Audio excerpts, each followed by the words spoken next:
여러분 안녕하십니까. 오늘 렌토스 청문회를 자꾸 이제 대북전단 청문회 이렇게 격화시켜서 얘기를 하는데, 이 청문회의 성격이 무엇인지에 대해서 설명하기 위해서 제가 녹화를 켰습니다.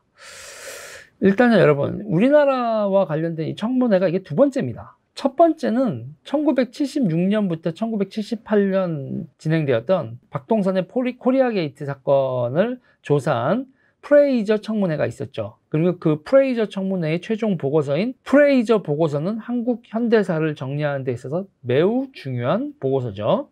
프레이저 청문회 같은 경우에는요, 박동선의 로비로 촉발되었지만 그 로비만 다루고 끝나지 않았습니다. 한국의 정치, 경제, 사회 일반적인 상황에 대한 종합 리포트가 되었죠. 지금 이번 대북전단 청문회라고 자꾸 얘기되고 있는 이 렌토스 청문회 같은 경우에도 대북전단 얘기만 하고 끝날 청문회가 아닙니다, 여러분. 그것도 프레임이에요. 한국의 현 상황에 대한 종합적인 평가가 이루어지는 청문회가 될 것이다. 저는 그렇게 보고 있습니다. 자, 여기서 하나 짚고 넘어가야 될 게 있어요. 미국이 1976년에 박동선이 미 의회 의원들한테 정치 자금을 제공한 거, 그걸 가지고 그 난리를 쳤다. 그건 여러분 사건의 일부분만 보는 거고요. 1976년이면 여러분 어떤 상황이에요? 베트남이 패망한 직후입니다. 그러니까 베트남 패망을 한 다음에 미국은 이런 생각을 했어요. 도대체 왜 우리가 경제 지원을 하고 경제 발전도 나름 시킨 베트남이, 월남이 월북한테 어떻게 그렇게 쉽게 먹혀버렸냐, 이런 문제가 발생하는 거죠. 베트남 공산화에 대한 미국 자체 내에서 좀 조사를 해야 된다, 이런 얘기가 나왔고, 베트남 다음은 어디예요, 여러분? 한국이죠. 박정희 대통령도 그렇고 미국도 그렇고 이거 큰일 났다고 다들 생각을 하고 있었는데, 미국이 한국에 대해서 믿고 맡기는 게 아니라 종합적인 검토 한번 해봐야겠다. 박정희 정부가 베트남처럼 부패한 정부 아닌가? 경제 발전 제대로 하고 있나? 결국은 미국이 얻고 싶었던 답은 대한민국도 베트남처럼 공산화가 될 가능성이 있으면 가능성을 사전에 제거한다. 그걸 알고 싶었던 거죠. 미국이 알고 싶었던 건. 대북전단 청문회라고 일컬어지는 이 렌토스 청문회도요, 기본 취지는 간단한 겁니다. 대한민국이 대중국 포위망의 프론티어가 될 것인가, 아니면 중국한테 먹힐 것인가. 친북 친중의 성격을 띠고 있는 이 문재인 정부가 향후 미국과 중국의 패권 전쟁 싸움에서 어느 쪽에 설 것인가, 그걸 분석하고 자국 쪽에 기울게 하기 위해서 어떤 정치를 할지, 그거를 미국이 판단하기 위한 청문회라고 저는 보는 거예요. 그러니까 중국 패권화에 대한민국이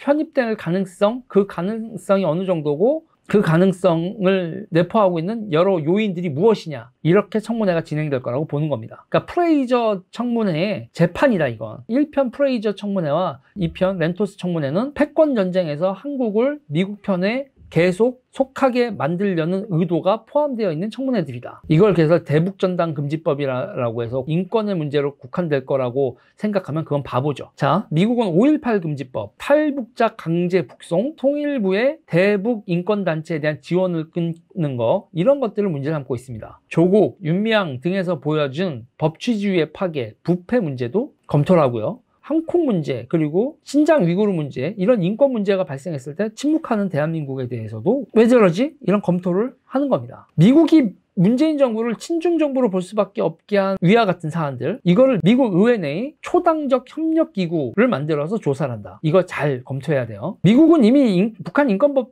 같은 거를 제정한 상태입니다. 미국이 지금 이 청문회가 끝나고 결의안 정도를 채택할지, 아니면 한반도를 향한 법을 제정할지, 그것도 두고 봐야 할 상황이고요. 이 과정에서 보면 되게 웃긴 게 있어요. 문재인 정부가요, 1억 6,500만 달러의 로비 자금을 지출하는데, 이게 전 정부 대비 거의 10배를 지출하는 겁니다. 그리고 세계 1위예요. 미국에서 로비 자금을 가장 많이 쓴 나라가 됐어요, 대한민국 정부가. 왜 이렇게까지 10배를 증액했느냐? 문재인 정부와 트럼프 정부의 밀월이 여기에 기인한 게 아닌가, 이런 생각을 하게 되는 거죠. 문재인 정부는 트럼프 정부를 향해 어마어마한 로비를 한 것이고, 미국 민주당 정부는 이 로비가 친중, 친북을 가리기 위한 로비였다. 문재인 정부가 친북, 친중 성향을 가지고 있는 것을 미국 정가에 숨기기 위한 로비였다고 의심을 하고 있는 것, 저는 그렇게 봅니다. 공화당 의원들도 그런 시각을 공유하기에 이런 초당적 청문회를 동의하고 시작한 것이고, 그리고 이제 인권 변호사 문재인 얘기가 나오는데, 인권 변호사 문재인은 왜 아무 말도 하지 않는가 이러는데, 미국 여러분들이 모르셔서 그러지, 이분 파산 관제인도 하셨고 세무 변호사도 하셨고 돈권 이렇게 얘기하면 그렇죠. 인권뿐만 아니라 돈과 관련된 일도 참 많이 하신 분이다라는 걸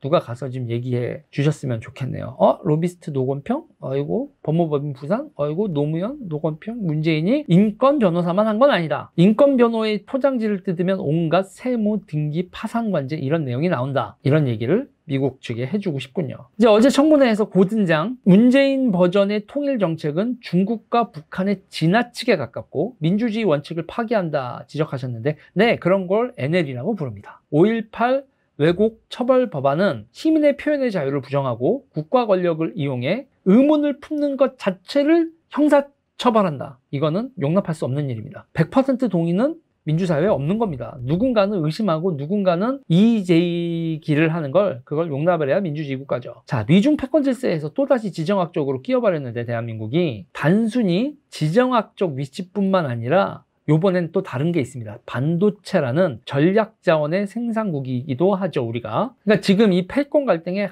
진짜 중액에 들어와 있습니다. 자, 지정학적 위치, 전술적, 전략적 필요성 때문에 대한민국엔 레이더도 설치가 돼야 되고 방어미사일도 설치가 돼야 되고 중거리 미사일 등의 공격무기가 배치될 수도 있습니다. 이런 군사안보 이슈가 한가운데로 우리나라 정치에 들어올 겁니다. 미국의 대전략과 함께하기를 거부한다. 그럼 그걸 동맹이라고 부를 수 있을까요? 한국이 과연 동맹인가? 이런 의문도 미국이 제기하고 있는 상황이죠. 미국은 이제 대한민국을 원점에서 검토하는 거예요. 동맹 국가인가? 아니면 동맹에서 이탈하려는 국가인가? 중국과의 대립의 프론티어로 동맹으로서 함께 싸워줄 국가인가? 아니면 기회주의적 국가인가? 중요한 건요, 한국을 방어선에 편입시키느냐, 또 하나는 경제적으로는 가치 사슬 체계에 편입시키느냐. 아니죠. 지금 편입돼 있죠. 중요한 건 이렇게 얘기를 해야겠네요. 한국이 미국의 방어선과 가치 사슬 체계에서 쫓겨나느냐, 아니면 지금처럼 동맹으로 계속 남느냐. 우리의 운명이 걸린 청문회가 지금 시작되고 있는 거다.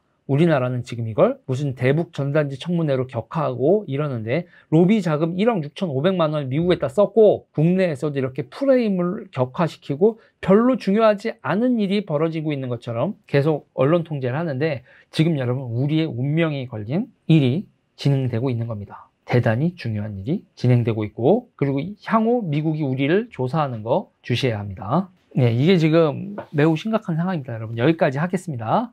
감사합니다.